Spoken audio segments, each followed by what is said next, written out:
Namaste, Ashe, Hotep, Hatep you, Shalom, Salem, and all the many other ways there are there just to simply say the word peace. Begin all thoughts and all actions by using the all. First of all praise is due to the Most High God. No individual should ever undergo any great or important undertaking without first invoking the blessing or provoking the blessing of their own supreme being. Greetings, everyone. I would like to welcome you all back for another study session with Trefoil Social Club. As you all know from watching our previous videos that we begin every single video with a little bit of music, you see. So, let's play some music, why don't we?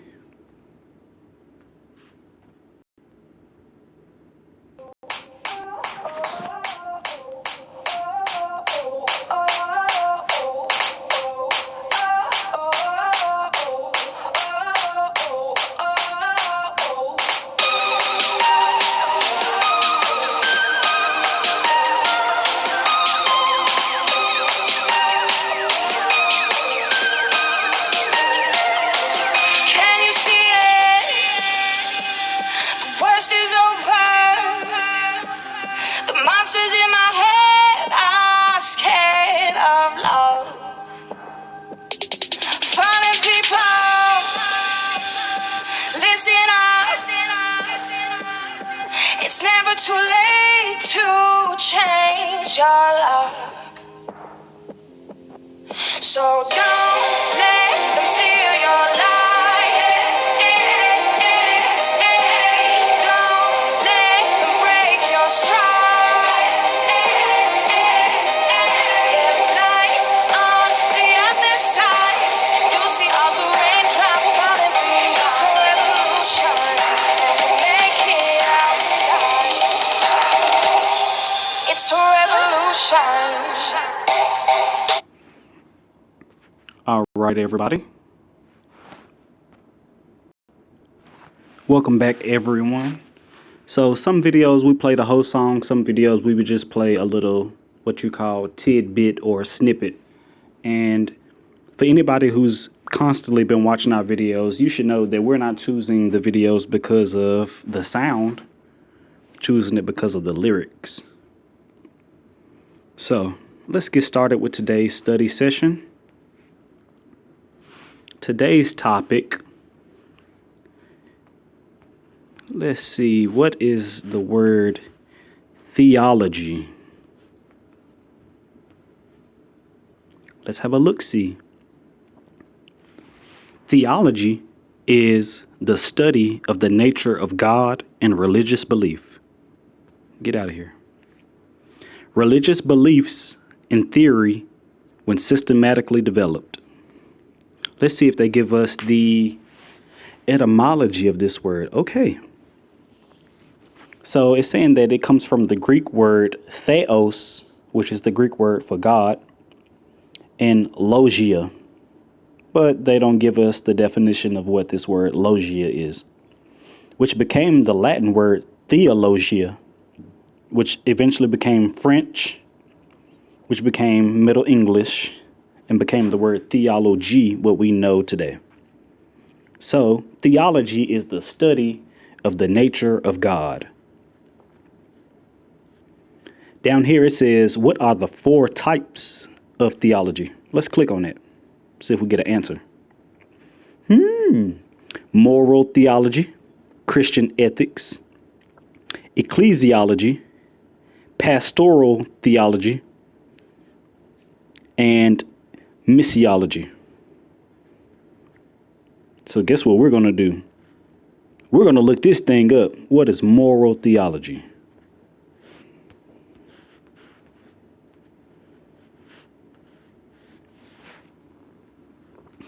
Moral theology encompasses Roman Catholic social teaching, Catholic medical ethics, sexual ethics, and various doctrines on individual moral virtue and moral theory. It can be distinguished as dealing with how one is to act in contrast to dogmatic theology, which proposes what one is to believe. What I find interesting is the fact that when we just looked at what were the four types of theology, dogmatic theology was not one of them. So let's look up what this word dogmatic theology is.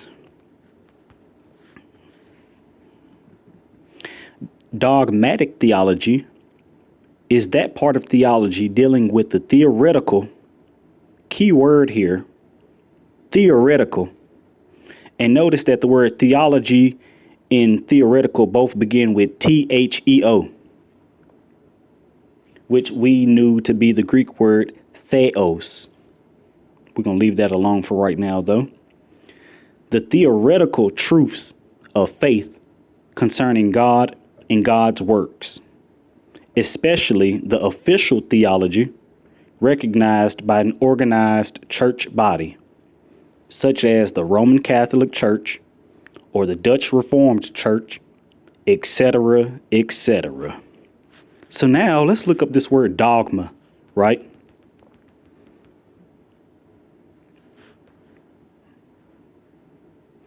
Dogma, a principle or set of principles laid down by an authority as, look at this word, incontrovertibly true. That is a mouthful. So it says in, then it says controvertibly, incontrovertibly true. Let's look at the etymology of this word dogma, shall we? The origin of this word means dokein, seems good, think, which became the Greek word dogma, which became an opinion. So, dogma is nothing more than an opinion.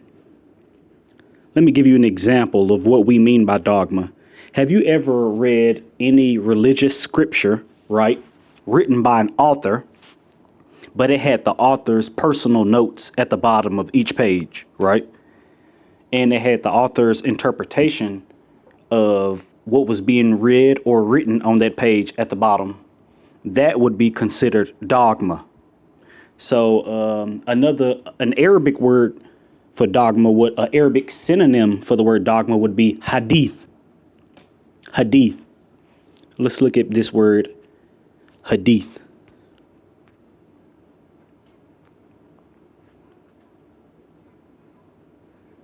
Hadith is a collection of traditions containing sayings of the Prophet Muhammad, which, with accounts of his daily practice, the Sunnah, constitute the major source of guidance for Muslims, keyword apart from the Quran, which is not even how you spell that word. We're not going to go there either. So it comes from the Arabic word tradition. So the word hadith, they're saying the word hadith means tradition, right? But they're traditions written inside of the Allah's Holy Quran, which aren't hadith. But these hadith that I'm referring to are man-made opinions of the Prophet Muhammad, which you would consider dogma. A lot of people have become consumed or swallowed by or relinquished by dogma and hadith and not religion. There's becoming a very big, chasm or space between spirituality and religion, right? People walk up to you and say, hey, what's your religion? And you say, shit, I ain't got no religion. I'm spiritual, right? When by saying that spirituality is your religion, so it's not wrong. Well, I wouldn't necessarily answer that question by saying I'm not a religious person. I'm a spiritual person.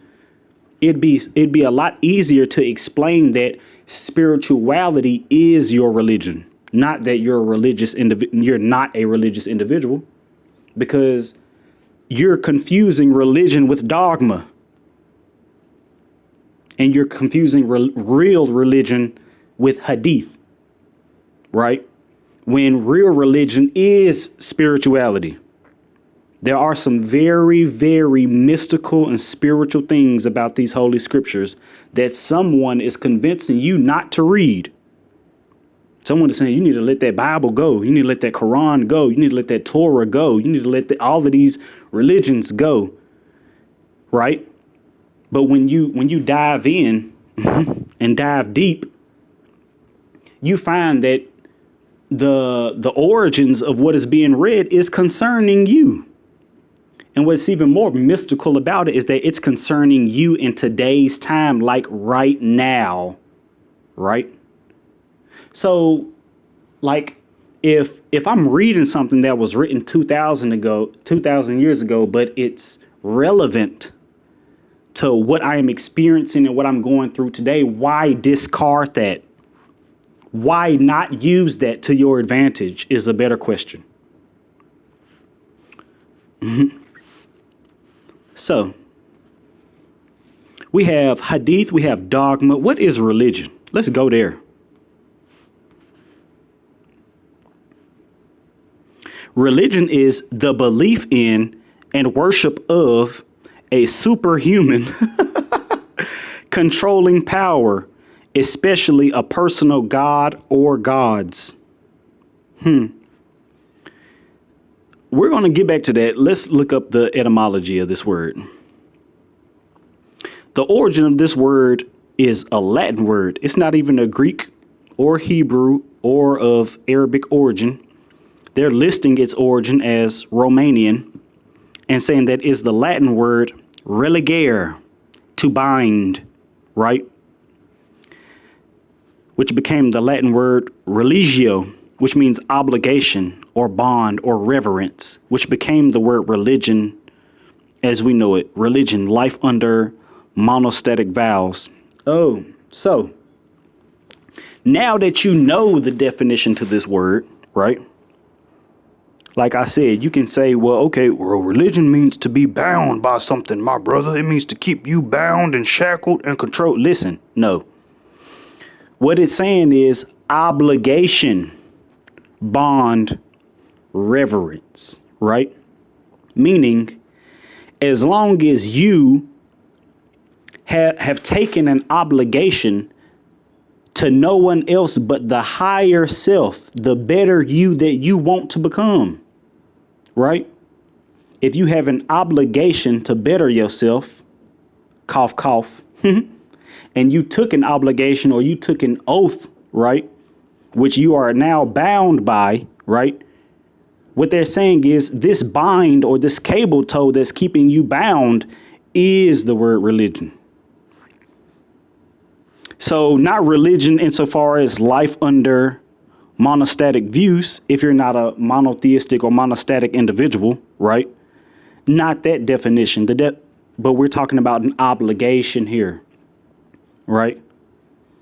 And for those of you who know what I'm about to refer to, you know I'm not about to explain it in too much depth and detail, but listen, in order for you to gain acceptance into certain fraternal orders, the only thing that is required of you is the belief in a supreme power or higher power, a power other than your own, right?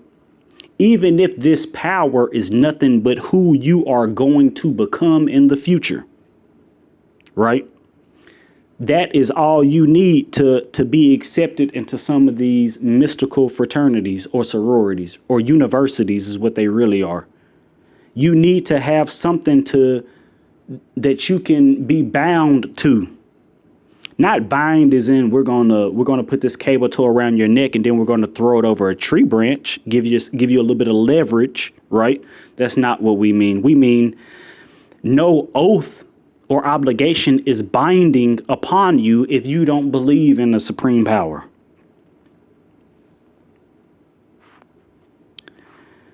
It says the belief in worship of a superhuman. So according to what this is saying, it's saying that it says especially a personal god or gods. They are making a reference that whoever or whatever you consider God, right, is no more than a superhuman controlling power.